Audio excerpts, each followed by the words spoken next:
Hola a todas las personas que nos ven en este canal. Vamos a darle continuación a la lectura de este libro de Zecharia Sitchin, Los Reinos Perdidos. Estamos viendo la última vez la comparación que viene haciendo Zecharia Sitchin de esas dos culturas tan lejanas una de otra, pero tan cercanas a la vez, que es la cultura de nuestro continente, Preamérica, y la cultura sumeria y egipcia también, antigua. Nosotros hemos recibido una historia influenciada por Europa. Es como que aquí no había nada, pero las pruebas físicas están de que las grandes civilizaciones preamericanas no se pueden ni siquiera comparar con otras en otros lugares del mundo. Esto que nos presenta Sitchin es parte de esa historia preamericana que debemos saber y que no se nos enseña en las escuelas o en las universidades.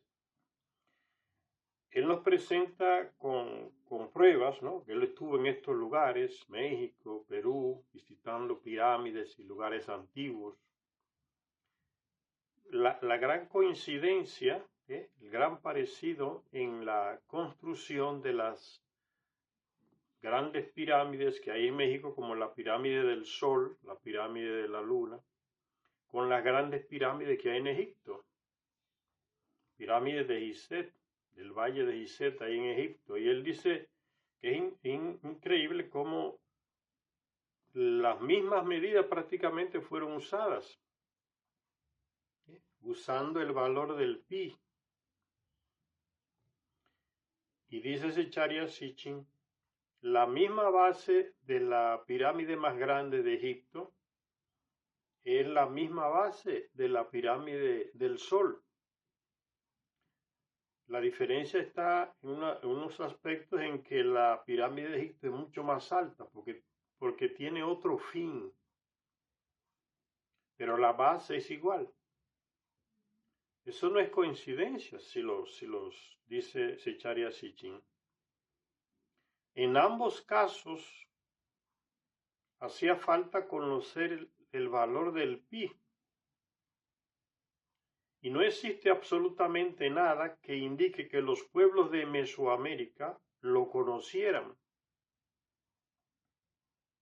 ¿Cómo puede ser entonces que el ángulo de 43,5 grados aparezca en las estructuras de estas dos singulares pirámides de Teotihuacán, pirámide de la Luna y pirámide del Sol, si no es a través de alguien familiarizado con las construcciones de las pirámides egipcias? Excepto la gran pirámide de Gizeh, las pirámides egipcias solo tenían un pasadizo inferior que normalmente comenzaba en o cerca del borde de la base de la pirámide y continuaba bajo ella. ¿Habría que atribuir a una mera coincidencia la existencia de tal pasadizo también bajo la pirámide del Sol, México? O sea, hasta interiormente se parecen, ¿no? El mismo pasadizo, en la misma dirección de las dos grandes pirámides, tanto en aquellas en Egipto y estas en México. El descubrimiento accidental tuvo lugar en 1971. O sea, de esos pasadizos aquí en la pirámide del Sol, que es prácticamente el mismo pasadizo interior de unas pirámides en Egipto. El descubrimiento accidental tuvo lugar en 1971 tras una época de lluvias torrenciales justo enfrente de la escalinata central de la pirámide del Sol. Se descubrió una cavidad subterránea. En ella había unos antiguos escalones que llevaban unos 6 metros más abajo, a la entrada de un pasadizo horizontal. Los investigadores llegaron a la conclusión de que se trataba de una cueva natural que había sido artificialmente agrandada y perfeccionada. No es nada natural. Entonces hay una mano del hombre. Una cueva natural que ya estaba, pero fue perfeccionada y agrandada. Entonces ya supone la mano de obra humana. Discurriendo bajo el lecho de roca sobre el que se asentaba la pirámide. Es evidente que la cueva original se transformó de forma intencionada, ya que el techo estaba hecho de pesados bloques de piedra y las paredes del túnel estaban enlucidas con yeso. En varios puntos a lo largo de este pasadizo subterráneo, las paredes de adobe se desvían en ángulos agudos. A casi 46 metros de la antigua escalinata del túnel surgen dos cámaras laterales alargadas como dos alas extendidas. Es un punto que se encuentra exactamente debajo del primer nivel de la pirámide. Desde aquí, el pasadizo subterráneo, normalmente de algo más de 2 metros de alto, continúa durante otros 60 metros. En su parte más profunda, la construcción se hace más compleja con la utilización de diversos materiales. Los suelos colocados por segmentos eran de factura humana. Alguna persona o personas lo construyeron. Había también tuberías de drenaje para propósitos aún desconocidos, quizá conectadas con una corriente subterránea ahora extinta. Por último, el túnel termina bajo el cuarto nivel de la pirámide, en una zona vaciada que parece una hoja de trébol, sostenida por columnas de adobe y losas de basalto. ¿Cuál era el propósito, se pregunta Sitchin, de esta compleja estructura subterránea en la pirámide? Dado que las paredes tenían brechas anteriores al descubrimiento en tiempos modernos, no nos es posible decir si los restos de vasijas de arcilla, las hojas de obsidiana y las cenizas de carbón aparecidos allí pertenecen a la fase primitiva de uso del túnel. Pero la cuestión de lo que, además de la observación del cielo, se hacía en Teotihuacán, se ha visto agravada con la realización de otros descubrimientos. La calzada de los muertos, quien ha estudiado esas pirámides ahí en México, ya se puede familiarizar con este lenguaje, ¿no? La calzada de los muertos. Pirámide de Teotihuacán, pirámide de la luna, pirámide del sol. La calzada de los muertos parece extenderse como una pista ancha y lisa desde la plaza de la pirámide de la luna hacia el horizonte sur, pero en realidad su liso curso se ve interrumpido en una sección situada entre la pirámide del sol y el río San Juan. La pendiente total desde la pirámide de la luna hasta la pirámide del sol está aún más acentuada en esta sección de la calzada, y un examen sobre el terreno indica con toda claridad que esta pendiente se logró gracias a un corte deliberado en la roca virgen. Cortar la roca, tecnología Anunnaki, transportar toneladas, rocas con toneladas de peso, a grandes alturas, grandes distancias, tecnología Anunnaki. Ellos lo mencionan, ¿con qué lo hacían? Armas de poder, armas de rayo. Un texto de las tablillas que ya leímos. Le sigue diciendo Sitchin, aquí se crearon 6 segmentos para levantar una serie de paredes dobles en perpendicular al curso de la calzada. La corriente quizá comenzara en la pirámide de la luna, donde se encontró un túnel subterráneo que la circundaba. enlazando de algún modo con el túnel subterráneo de la pirámide del Sol. La cadena de compartimientos podría retener o dejar ir el agua de uno a otro hasta que al final el agua llegaría al desvío canalizado del río San Juan. O sea, contacto entre las dos pirámides, entre la pirámide de la Luna y pirámide del Sol, subterráneos, construidos por manos humanas. Tecnología Anunnaki. Sería esta corriente artificial porque fue creada por manos humanas, sería esta corriente artificial el motivo para decorar la fachada de la pirámide de Quetzalcóatl con aguas onduladas en un lugar de tierra adentro a centenares de kilómetros de cualquier mar. ¿Sí? Esas pirámides están lejos de cualquier mar. ¿Por qué esas decoraciones onduladas como si fuese agua? La relación de este lugar del interior con el agua parece confirmarse con el descubrimiento de una enorme estatua de Chalchihuitlicue, diosa del agua y esposa de Tlaloc, dios de la lluvia. La estatua, que se exhibe en la actualidad en el Museo Nacional de Antropología de la Ciudad de México, se encontró de pie en el centro de la plaza que hay frente a la pirámide de la Luna. En sus representaciones pictóricas, la diosa, cuyo nombre significa dama de las aguas, se la mostraba normalmente con una falda de jade decorada con caparazones de caracolas. Sus adornos consistían en unos pendientes de turquesa y un collar de jade o de otras piedras verdes azuladas, del cual colgaba un medallón de oro. La estatua repite el mismo atuendo y elementos decorativos y parece que también estaba adornada con el mismo colgante de oro incrustado en una cavidad que fue sustraído por los ladrones.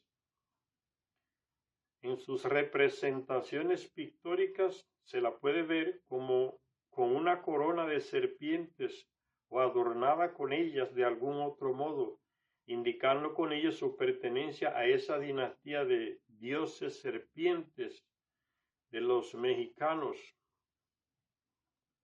No es que eran serpientes, no era que veneraban a las serpientes, no eran que eran seguidores de ese animal. Recuérdense que la cuestión de la serpiente viene del clan de Enki. Desde la Sumeria ya se le denominaba a Enki como la serpiente, que siempre se salía de los problemas con una astucia como la tiene este animal hasta el día de hoy, una sabiduría también tremenda. Entonces se relacionaba, ¿no?, con la dinastía de la serpiente, los reyes serpientes, los dioses serpientes. No eran que eran serpientes, como mucha gente se confunde. Es el nombre que hace referencia a la dinastía de Enki. ¿Acaso Teotihuacán, acaso Teotihuacán se diseñó y se construyó como una especie de central hidráulica en donde se utilizaba el agua para algún proceso tecnológico?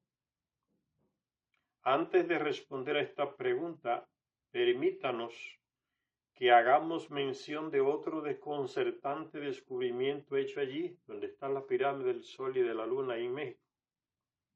A lo largo del tercer segmento que se encuentra debajo de la pirámide del Sol, las excavaciones de una serie de cámaras subterráneas interconectadas revelaron que algunos de los pisos estaban cubiertos con una gruesa lámina de mica. Es esta una silicona, la mica, cuyas propiedades especiales la hacen resistente al agua, al calor y a la corriente eléctrica. De ahí que se le haya utilizado como aislante en diversos procesos químicos, en aplicaciones eléctricas y electrónicas y en épocas recientes en tecnología nuclear espacial. Las singulares propiedades de la mica dependen en cierta medida de los rastros que pueda tener de otros minerales y, por tanto, de su origen geográfico. Según la opinión de los expertos, la mica encontrada en Teotihuacán es de un tipo que solo se puede encontrar en el lejano Brasil. También se han encontrado rastros de esta mica en los restos sacados de los distintos pisos o niveles de la pirámide del Sol, cuando fue descubierta a principios de este siglo. ¿Qué uso se le pudo dar a este material aislante en Teotihuacán? El uso de la mica, ¿no? Que fíjense dónde se encuentra como la fuente, acá por los lados del sur de América, en Brasil, lejos de México. Nos da la impresión de que, dice Sitchin, de que la presencia del Señor y la Señora del Agua, junto con la principal deidad Quetzalcóatl, la avenida en pendiente, todas estas, la avenida en pendiente hacia abajo, para que algo se deslice hacia abajo. La avenida en pendiente, todas esas estructuras, cámaras subterráneas y túneles, la desviación del curso del río, las secciones subterráneas con sus desagües y los compartimientos bajo tierra forrados de mica, eran todos ellos componentes de una planta concebida científicamente para la separación, el refinado o la purificación de sus sustancias minerales. Tanto si es a mediados del primer milenio antes de Cristo como si más probablemente fuera a mediados del segundo milenio antes de Cristo, alguien familiarizado con los secretos de la construcción de pirámides llegó a este valle, igualmente entendido en ciencias físicas, creó a partir de los materiales disponibles en la zona una sofisticada planta procesadora. Se pregunta Sitchin, ¿sería alguien que buscaba oro como el colgante de la Dama del Agua podría sugerir? ¿O algún otro mineral aún más raro? Y si no era el hombre, ¿serían sus dioses tal como las leyendas relativas a Teotihuacán, sus dioses, los Anunnaki? ¿Serían sus dioses tal como las leyendas relativas a Teotihuacán y su mismo nombre vienen sugiriendo desde siempre? ¿Quiénes, además de los dioses, fueron los moradores originales de Teotihuacán? ¿Quiénes llevaron las piedras y la argamasa para levantar sus primeras pirámides? ¿Quiénes canalizaron las aguas y operaron los desagües? Pregunta que se hace Sitchin, que no se la hacen los llamados expertos y científicos que van a estudiar las pirámides del Sol y de la Luna ahí en México. Los que aceptan que Teotihuacán no es más antigua que unos cuantos siglos antes de Cristo tienen una respuesta muy simple, que fueron los toltecas, y los que se inclinan por unos inicios mucho más antiguos han comenzado a señalar a los olmecas, un enigmático pueblo que emergió en la escena de América Central a mediados del segundo milenio antes de Cristo. Pero los mismos olmecas plantean muchos enigmas, pues parecen haber sido negros africanos. Y esto también es anatema para aquellos que simplemente no pueden aceptar que hace milenios hubiera viajeros transatlánticos. No le entra en la cabeza que milenios atrás hubiera gente que atravesara el Atlántico desde África acá. No le mete en la cabeza. Pero había la tecnología, la tenían los Anunnaki. Y acuérdense que esos negros olmecas son los negros que vienen con Quetzalcóatl, que allá en Egipto es Tot o Tehuti, el gran sabio, el gran constructor, el gran medidor, Ningisida, el hijo de Enki en Sumeria. que ayuda, experta en biogenética. Entonces, tomando ese punto de partida no es nada extraño. Pero como los llamados expertos, dice Sitchin, se niegan a aceptar esto, inventan las teorías ahí a ver lo que sale, ¿no? Que fueron los toltecas. Pero de ahí no pasan. Richard Hitchens nos da más material, más detalles de lo que él haya que fue. Dice, aun cuando el origen de Teotihuacán y de sus constructores esté envuelto en el misterio, es casi seguro que en los siglos anteriores a la era cristiana, gentes de etnia tolteca comenzaron a llegar a la zona, realizando en principio faenas de tipo manual. Poco a poco aprendieron los oficios de la ciudad y adoptaron la cultura de sus maestros, inclusive la escritura pictográfica, los secretos de la orfebrería, el conocimiento de la astronomía y el calendario, y el culto a los dioses.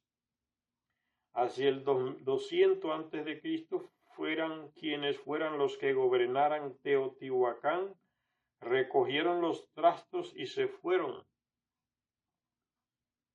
Y el lugar se convirtió en una ciudad tolteca.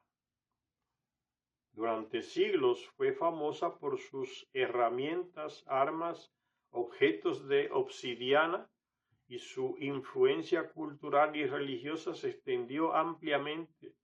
Más tarde, unos 1000 años después de haber llegado los toltecas, recogieron los bártulos y se fueron. Grupos humanos llegan a la ciudad, la habitan un tiempo y se van. Hay muchas preguntas sin respuestas. Nadie sabe por qué, pero la salida fue total. Y Teotihuacán se convirtió en un lugar desolado, vivo solo en los recuerdos de un pasado glorioso. Algunos creen que este acontecimiento coincidió con la fundación de Toyán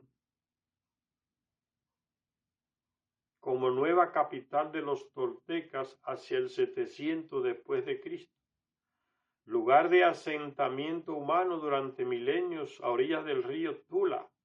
Toyán fue construida por los toltecas como una mini Teotihuacán. Los códices y la tradición popular hablan de Toyán como de una legendaria ciudad, centro de artes y oficios, esplendorosa con sus palacios y sus templos, resplandeciente de oro y piedras preciosas. Pero durante mucho tiempo los expertos pusieron en duda su existencia. Y ahora se sabe, más allá de toda duda, que Toyán sí que existió. Y en un lugar llamado en la actualidad Tula, a unos 80 kilómetros al noroeste de Ciudad de México. No es leyenda, no es mitología, existió, es historia. El redescubrimiento de Toyán comenzó a finales del siglo XIX y el inicio del proceso está asociado principalmente a la figura de la viajera francesa Désirée Charnay, que escribió una obra llamada Las antiguas villas del Nuevo Mundo. Pero no fue hasta la década del 1940 cuando comenzaron los trabajos serios de excavación bajo la dirección del arqueólogo mexicano Jorge R. Acosta. Las obras de excavación y restauración se concentraron en el principal recinto ceremonial que recibió el nombre de Tula Grande.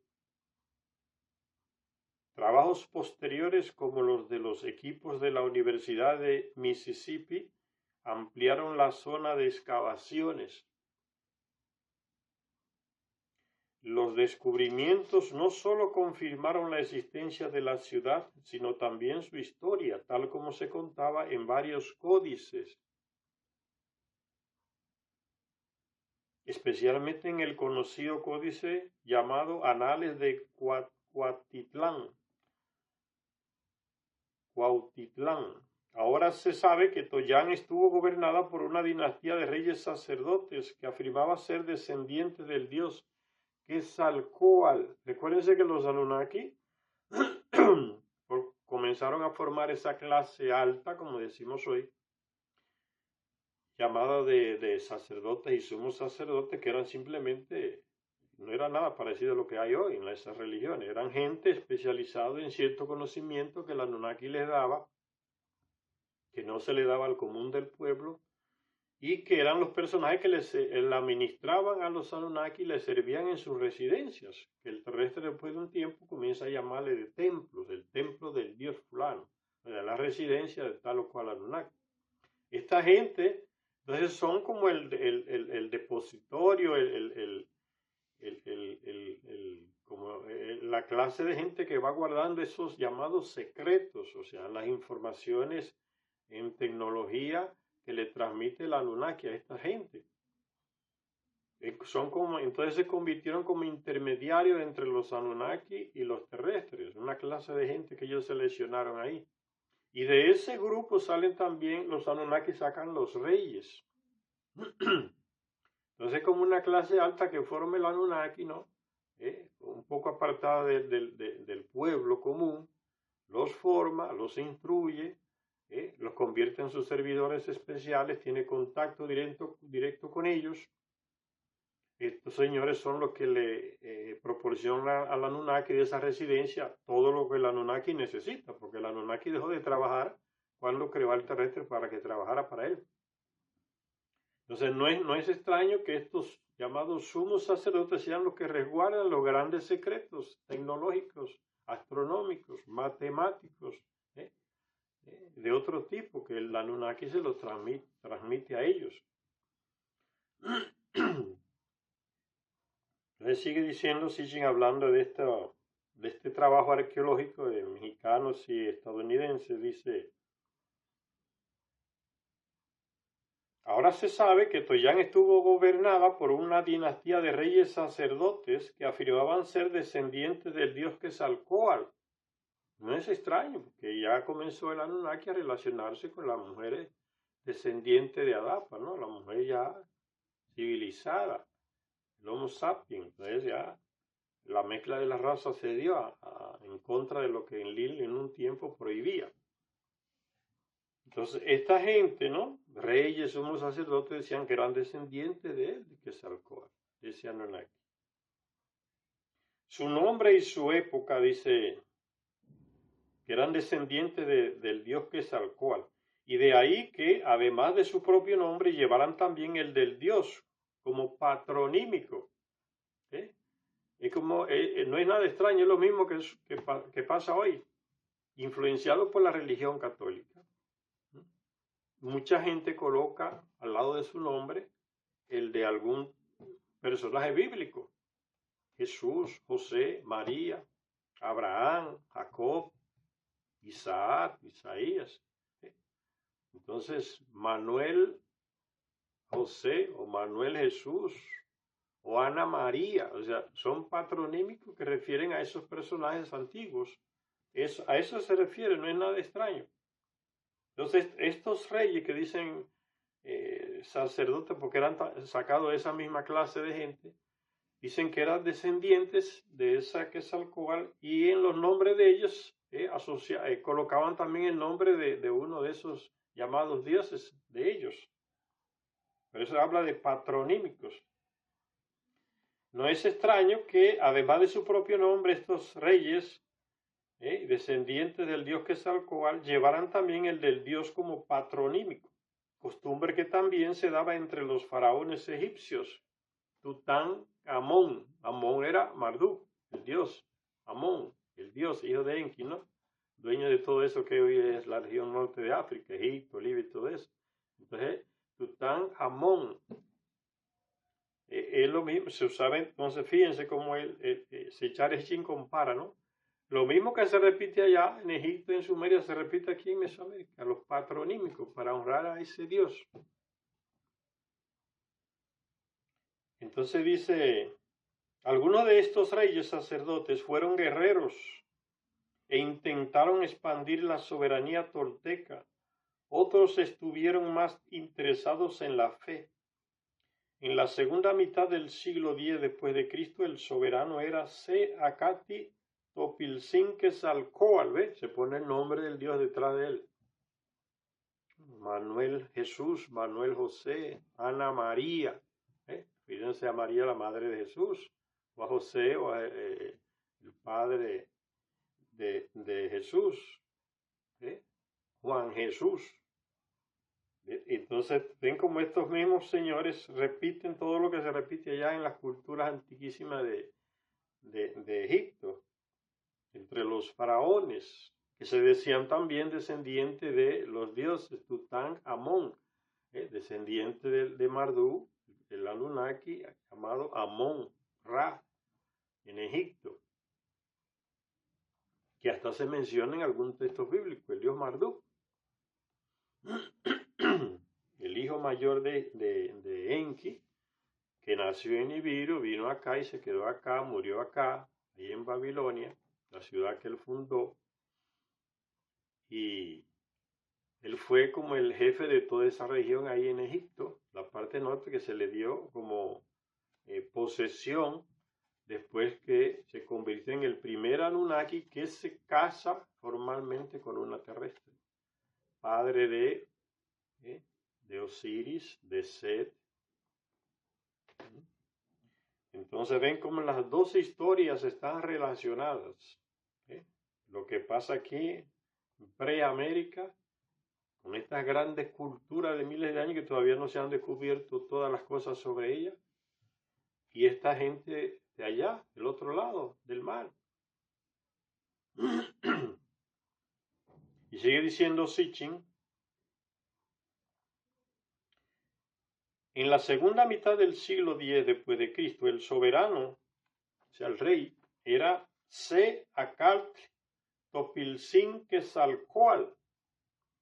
Su nombre y su época son seguros debido a que un retrato suyo que lleva una fecha equivalente al 968 después de Cristo aún se puede ver grabado en una roca que domina la ciudad.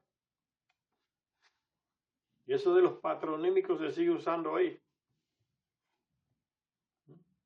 Hay cantidad de gente en nuestro país que le ponen el nombre de John Lennon a su hijo, el cantor de inglés de los Beatles.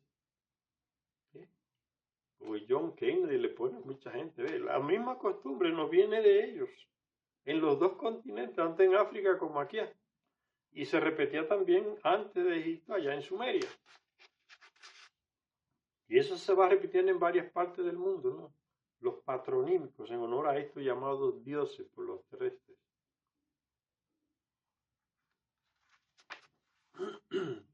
Fue en esta época cuando estalló un conflicto religioso entre los toltecas, dice Sitchin. Parece que tuvo que ver con la exigencia de parte del sacerdocio de introducir sacrificios humanos.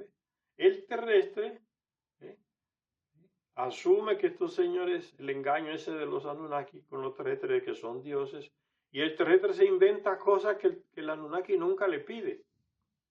En la clase esta que se fue formando a través de miles de años, que comienza a defender sus privilegios, a inventarse normas morales, que ningún Dios las mencionó y le dijo que las practicaran. Es igual que pasa hoy, señores. Las iglesias inventan morales que al principio no estaban. Te toman los evangelios y leen lo que hizo Jesucristo. Tiene una práctica moral que no tiene nada que ver con lo que le exigen a la gente los sacerdotes, los pastores. Exactamente igual. Ellos crean cosas y dicen que es Dios que pide eso. Pero son ellos que crean esas cosas. Dios nunca dice que o manda a nadie a hacer eso. Para proteger su poder. Y el poder se protege en muchas culturas antiguas y actuales con el miedo, infundiendo miedo en las personas. Una de las culturas más controladas por el miedo es la cultura de Estados Unidos. Allí reina el miedo. Con el miedo hacen cosas y dicen, no, que eres para protegerte. aunque tú no hayas pedido protección. Cantidad de cosas que tú no te imaginas. En fin, estas prácticas ya vienen desde antiguo. Esta clase sacerdotal defendiendo sus privilegios, porque cuando los dioses se van, esta clase no se va. Esta clase sigue porque ve que es privilegiada en medio de todo el pueblo. Y el pueblo le da un poder y no quieren perderlo. El poder corrompe a las personas, te amarra, tú no quieres largarlo, soltarlo. Pase lo que pase. Llega un momento en que, fíjense lo que está haciendo ese loco ahí de Israel, de Netanyahu, y su equipo de genocida, arrasando a Gaza, y no quieren que pare la guerra, matando a sus propios ciudadanos, prisioneros judíos, lo están matando con las bombas que le mandan encima a Gaza, matan a los mismos prisioneros judíos, cientos y cientos de niñas y mujeres, todo porque Netanyahu no quiere abandonar el poder, porque si abandona el poder, la justicia de Israel lo va a meter preso inmediatamente por corrupto. Ya está obsesionado, que maten miles, no importa quién sea, él no se importa, él quiere mantener esa posición, porque eso es lo que le asegura que no lo metan preso. Esas actitudes se repiten a través de la historia, no es nada nuevo, señores. Y sigue diciendo Sitchin, fue en esta época cuando estalló un conflicto religioso entre los toltecas. Parece que tuvo que ver con la exigencia de parte del sacerdocio, ¿ven? La gente que controla el conocimiento y el poder. Que tuvo que ver con la exigencia de parte del sacerdocio de introducir sacrificios humanos con el fin de pacificar al Dios de la guerra. Esos son ellos que se crean eso. No es que el Dios le dice, mátenme mucha gente que lo necesito para poder vivir. Esa clase de gente que hace eso para aterrorizar al pueblo y tenerlo controlado. El nombre de ese supuesto Dios. Una parte del sacerdocio, o sea que no todos estaban de acuerdo con ese invento. La misma locura de Marduk y de Inanna cuando se declaran nosotros somos dioses. Yo le puedo dar la vida eterna a ustedes, dice Marduk. Inanna dice que lo podía resucitar. Y expanden esa noticia a través de los sumos sacerdotes, los reyes que le servían a ellos, que eran nombrados por ellos, y el pueblo va asumiendo esa ideología por siglos y siglos. Entonces, y esos grupos de terrestres, como ya les dije, lo van magnificando porque ellos también tienen su cuota de poder en esas locuras que crean los llamados dioses. Esto pasa con esta gente. Una parte de ellos, ¿ves? Una parte del sacerdocio, habían otros que no estaban de acuerdo con esa locura. Igual el Anunnaki, Marduk y Inanna, cuando se declaran, muchos Anunnaki no están de acuerdo con esa locura, sobre todo Enki. Qué absurdo, ¿qué es eso? Declararse dioses. Pero se quedó y da muchos privilegios. Entonces, una parte del sacerdocio no estaba de acuerdo y otra parte estuvo de acuerdo en introducir sacrificios humanos con el fin de pacificar al Dios de la guerra. Recuerdan que en la Biblia, en el Antiguo Testamento, no recuerdo qué libro, si el Deuteronomio, se menciona el libro de Yahvé, el libro de las guerras de Yahvé. Era un Anunnaki guerrero. Enseñó a su pueblo escogido a matar, a conquistar, a robar, a cometer genocidio, eliminar una población entera y expulsarla de ese lugar y quedarse con el lugar. Exactamente lo que está haciendo Netanyahu en Gaza.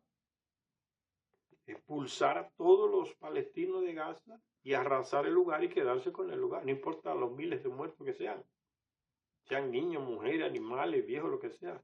Es la misma mentalidad. Con el fin de pacificar al Dios de la guerra. En el 987 después de Cristo, Topilzin Quetzalcóatl y sus seguidores dejaron Toyán y emigraron hacia el este, emulando la legendaria partida del divino Quetzalcóatl, y se asentaron en Yucatán. Búsquense un mapa para que se ubiquen ahí, mapa de México. Hacia el este, Yucatán, ¿no? Lo que da hacia el mar Caribe, la costa de México. muy cercana a Cuba, la península del Yucatán. Entonces se van hacia esos lugares. Ese primer rey, que tenía el nombre patronímico Quetzalcóatl, Topilzin Quetzalcóatl, y sus seguidores dejaron Toyán y emigraron hacia el este, emulando la legendaria partida del diluvio del divino Quetzalcóatl, que también se fue hacia el este en su nave, y se asentaron en la península de Yucatán. 2 siglos después, las catástrofes naturales, dice Sitchin, y los ataques de otros pueblos consiguieron someter a los toltecas. Las catástrofes se tuvieron por señales de la ira divina. ¿Ves lo que hace el terrestre? No hay lluvia, hay sequía, mucha hambre, mucha miseria. Ay, que el Dios está molesto con nosotros. Hasta el día de hoy, señores, sigue igualito esa mentalidad que le mete la religión en la cabeza a la gente, deforma la racionalidad de la gente, le impide razonar. Hace poco se derrumbó una discoteca grande en Santo Domingo y mató 200 y tipos de personas ahí. 200 y tantos de personas mató y otra cantidad de heridos. Y ustedes léenlos, escucha el testimonio de la persona que lograron salvarse y viene exactamente lo mismo. ¿Fue Dios que me salvó o fue Dios que nos castigó? Ven, se le atribuye a una divinidad algo que la gente no entiende. Pero cuando usted analiza, usa la razón, como lo han hecho las autoridades, dicen, no, es que la estructura ya venía con un proceso de deteriorización, el techo, filtraciones de agua y caída de pedazos finos por años y no se restauraba. La causa, el derrumbe. Pero ven lo que hace la mentalidad religiosa. No, que fue Dios y la gente diciéndole, Dios, ¿por qué esto? ¿Por qué pasó esto? Y los que se salvan dicen que Dios que los salvó. O sea, jodía a todos los otros y a ellos los salvó. ¿Ustedes ven la incoherencia? ¿Qué Dios es ese? La misma mentalidad, señores, de miles de años atrás. Y sigue diciendo Sitchin entonces, 2 siglos después, las catástrofes naturales y los ataques de otros pueblos consiguieron someter a los toltecas. Las catástrofes se tuvieron por señales de la ira divina. Un terremoto, un temblor de tierra, mucha gente sale a la calle a darse por el pecho. Perdón, Señor, perdónanos, Señor, somos todos pecadores. Se tuvieron por señales de la era divina que profetizaban la caída de la ciudad. El cronista Sahagún, un español cronista de esa época, comenta que al final el soberano que muchos creen que se llamaba Huemac, pero que también llevaba el patronímico de Quetzalcóatl, convenció a los toltecas para que abandonaran Toyán. Y así, por orden suya, se fueron, aunque habían vivido allí muchos años y habían construido grandes y hermosas casas y templos y palacios. Al final tenían que partir, dejar sus casas, sus tierras, su ciudad y sus riquezas, y dado que no podían llevar con ellos toda su riqueza, enterraron muchas cosas, y aún hoy algunos de ellos las están sacando de debajo del suelo, y no sin admiración por su belleza y artesanía. Eso lo escribe en la época colonial el cronista Sahagún, Bernardo de Sahagún. Y así fue que en 1168 después de Cristo, en sus alrededores, Toyán se convirtió en una ciudad desolada, abandonada a la podredumbre y la destrucción. Se dice que cuando el primer jefe azteca puso sus ojos sobre las ruinas de la ciudad, lloró amargamente. Las fuerzas destructoras de la naturaleza habían recibido la ayuda de diversos invasores, merodeadores y ladrones que profanaron los templos, derrubaron los monumentos y destrozaron todo lo que aún quedaba en pie Y así Toyán, arrasada y olvidada, se convirtió en no más que una leyenda. Eso pasa también al día de hoy. Hay gente como que es enfermo, ¿no? Llega a un lugar y descubre cosas y comienza. Yo a veces veo buscadores de tesoros que encuentran algo y comienzan a quebrar cosas para extraer algo que ellos quieren, que es un pedazo de oro. Quiebran aquí, quiebran allá y destruyen. ¿Ves? La misma mentalidad. Llegan a robar y destruyen un monte de cosas que para ellos no les importa, que tienen un valor cultural inmenso para las culturas que estudian esos antiguos monumentos. Ellos lo destruyen así como no les importa. ¿eh? Otro está procurando esqueletos indígenas y destruye un montón de monumentos que hay al lado, que no les importa. Se roba el esqueleto y destruye todo lo otro porque no le importa, no le da valor. Es lo mismo, ¿ven? Que pasó con esas ciudades que eran riquísimas y fueron abandonadas. Los ladrones entran, destruyen, agarran lo que quieren y lo demás como que les encanta esa destrucción, destruir todo eso. No lo valoran. Sigue pasando hasta el día de hoy. No es nada extraño. ¿Ven cómo es fácil entender estos textos? Cuando tenemos un lenguaje y una explicación que se adapta a la capacidad mental de las personas que no son esos grandes antropólogos y expertos, como dice Sitchin. Vamos a hacer una parada por acá. En la próxima lectura continuamos con este libro de Zecharia Sitchin, Los Reinos Perdidos. Gracias a todas y a todos los que nos ven en este canal.